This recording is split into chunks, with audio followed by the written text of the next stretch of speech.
교수님, 네. 부동산 투자 실제로 하시나요? 교수님. 교수님 안녕하세요. 네, 안녕하세요. 일단 자기소개부터 할까요? 네네. 네, 저는 웅주대학교 국어학번입니다. 그리고 2013년도에 웅주대학교 부동산학과에 임용돼서 지금까지 약 13년 차 교수생활을 하고 있습니다. 이상입니다. 그럼 먼저 긴장도 풀 겸 진지하지만 간단한 질문 먼저 네, 드리겠습니다. 먼저 많은 분들이 궁금해하실 질문 같은데요. 네. 2025년 집값 과연 오를까요, 내릴까요? 이 질문은 한 매년 100번씩은 받는 것 같아요. 답은 오를 수도 있고 떨어질 수도 있다가 정답입니다. 매년 100번씩 받지만 받을 때마다 답변 드리기가 상당히 좀 어렵거든요. 솔직히 말씀드리면 부동산을 연구하는 입장에서 집값이 오르고 떨어지고와 관련된 내용에 있어서 가장 직접적인 영향을 주는 것은 바로 인구. 쉽게 얘기해서 사람이 많이 몰리면은 집값은 당연히 올라갈 거고, 네. 사람이 많이 없어지게 되면은 당연히 집값은 떨어지는 영역이겠죠. 어떤 지역에 무엇이 오를까 떨어질까를 먼저 고민하는 게 정답일 것 같습니다. 어떤 지역이 중요하군요. 그렇죠. 그렇다면 네. 교수님, 네. 부동산 투자 실제로 하시나요? 교수님. 저도 하고 있는데요. 결론부터 말씀드리면 네.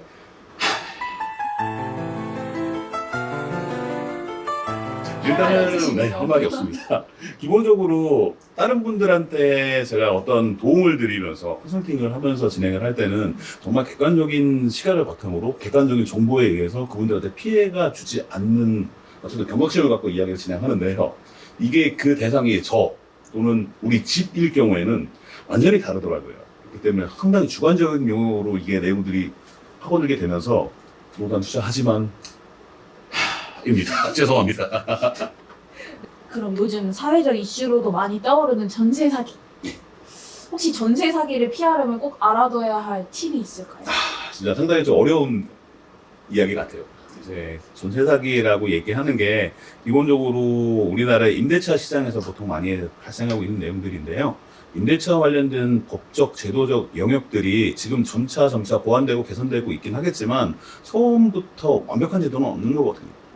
그렇기 때문에 제도적인 맹점들 때문에 상당히 많이 발생하는 영역들이고, 특히 많이 전세 사기가 많이 발생되는 영역들 중에 어디냐면 보통 사회초년생들을 대상으로 사회적으로 법이나 제도나 부동산 관련된 이런 것들을 잘 알지 못하는 시기에 당하는 경우가 상당히 많습니다. 상당히 마음이 아프고요. 기본적으로 전세 사기를 안 당하는 가장 첫 번째 방법은 뭐냐면은 정부에서 제공하는 등기부 등본이라는 게 있어요. 인터넷에 들어가게 되면은 네. 인터넷 등기소에서 이제 좀 저렴하게 900원, 800원, 1000원 뭐 안쪽으로 이제 발급받는 내용들이 있는데요. 부동산과 관련된 이른바 권리에 대한 내용들을 정부에서 인증하는 곳입니다. 그렇기 때문에 여기에 해당 전세 사기와 관련된 내용에 있어서 뭐 빚이 얼마나 있고 어떤 문제가 있고 이런 것들을 다루는 영역들이기 때문에 그걸 먼저 계약하시기 전에 발급받아서 직접 확인을 하시면 되는 거고요. 혹시라도 계약을 한다 그렇게 되면은 이제 확정일자라는 제도가 또 있는 거거든요. 주소를 이전을 하고 동사무소 또는 읍사무소 같은 데서 여러분들이 주소 이전을 한 다음에 확정일자를 받아주세요라고 얘기를 하게 되면은 전입신고할 때 도장을 찍어줍니다. 그렇게 되면 나중에 혹시 문제가 발생하더라도 본인이 이사 들어간 날짜 다음날 이후부터 발생했던 여러 가지 사건들보다는 우선해서 보호받을 수 있는 제도가 있거든요. 그런 제도들을 좀 적극적으로 활용을 해야 되는 겁니다.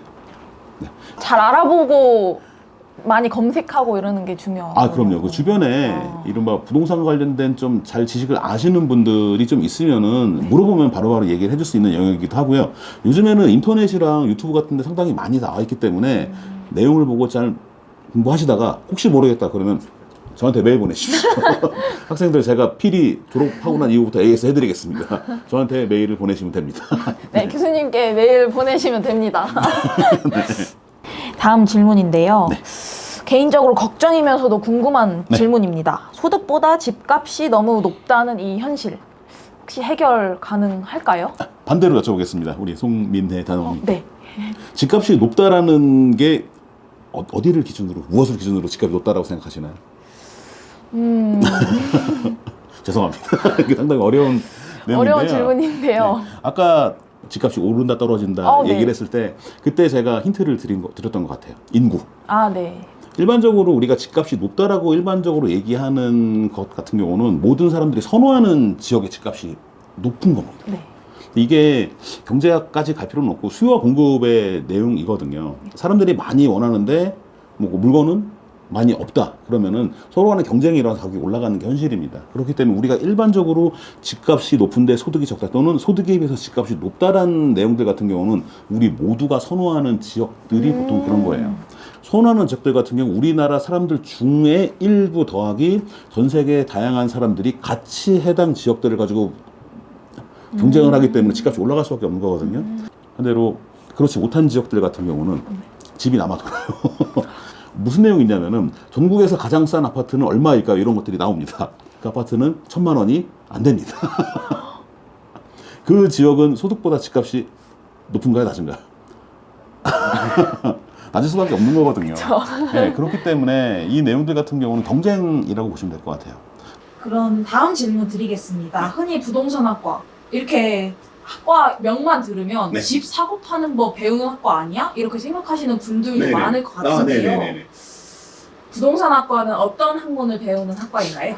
집을 사고 파는 그런 것을 배우는 것도 하나의 영역 중 하나입니다. 근데 일단 큰 영역 중에 아주 조그만 영역이거든요. 일단 기본적으로 여러분들께서 밖에 나가서 360도 삥 둘러봤을 때 보이는 모든 것들이 부동산이라고 보시면 될 것 같아요.